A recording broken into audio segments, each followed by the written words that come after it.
Le Dieu que nous servons est un Dieu qui bénit. Et je déclare ce matin sur ta vie que Dieu te bénisse. Je dis que Dieu te bénisse. Non, tu n'as pas saisi. Je dis que Dieu te bénisse. Ce matin, je veux te donner un message que Dieu a mis dans mon cœur. C'est un enseignement sur la volonté de Dieu. Je t'avoue que j'ai compris que la volonté de Dieu, c'est que toi et moi, nous puissions progresser.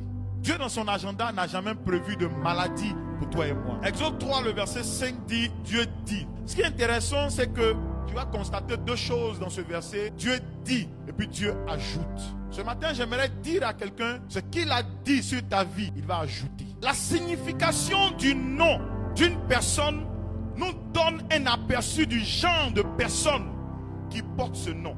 Quand il dit je suis le Dieu d'Abraham, il se présente à un ancien fugitif, un ancien peureux, un ancien bègue, un homme qui pensait avoir tout perdu. Il dit je suis le Dieu d'Abraham. Dieu est en train de dire à Moïse que voici ma volonté pour toi.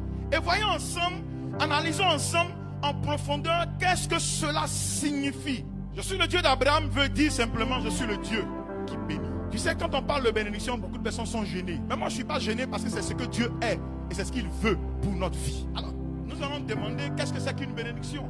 Une bénédiction c'est quoi? Une bénédiction est une addition de bonnes choses après que les besoins fondamentaux aient été satisfaits. Donc pour toi qui es là ce matin, quand Dieu dit je suis le Dieu d'Abraham, sa volonté pour toi, c'est qu'il ajoute quelque chose. Et cette chose-là on appelle de bonnes choses.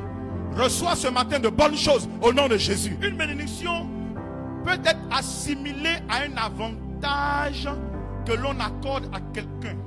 J'ai envie de dire un avantage supplémentaire. Frères et sœurs, est-ce que tu sais que en plus de ce que Dieu ajoute à ta vie, il te donnera des bénéfices. Peu importe qui tu es, peu importe où tu as fréquenté, si Dieu te bénit, Dieu ajoutera et il te donnera des bénéfices. Dis-moi amen. La troisième définition, c'est que une bénédiction invoque toutes les forces à venir t'aider. Toutes les forces étaient avec Moïse. Toutes les forces vont se coaliser pour t'aider dans cette période. Pourquoi Dieu le dit? Parce qu'en réalité, tu seras combattu dans ta famille, tu seras combattu autour de toi, tu seras combattu dans ton environnement. Ce matin, je veux que tu saisisses cela. Je suis le Dieu qui bénit. Tu sais, quelqu'un est venu à l'église, peut-être qu'il n'a pas un certain nombre de choses. Mais crois au Dieu qui bénit. Crois que Dieu est capable d'ajouter. Dieu est capable de te donner des bénéfices supplémentaires. Dieu est capable de convoquer des forces pour t'aider. Frère, Dieu n'est pas un Dieu qui va regarder ses enfants périr, méchant Dieu. Et puis toi, tu prétends être à l'église. Chaque dimanche, tu viens à l'église. Il y a une saison où, bien aimé, tu n'as rien, mais une saison de saturation. C'est pour ça que David peut dire, l'Éternel est mon berger. Moi, David, je ne manque de rien.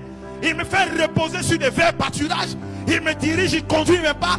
Il me restaure. Quand je marche dans la vallée de l'homme de la mort, je ne crains aucun mal. Parce que tu es mon bouclier.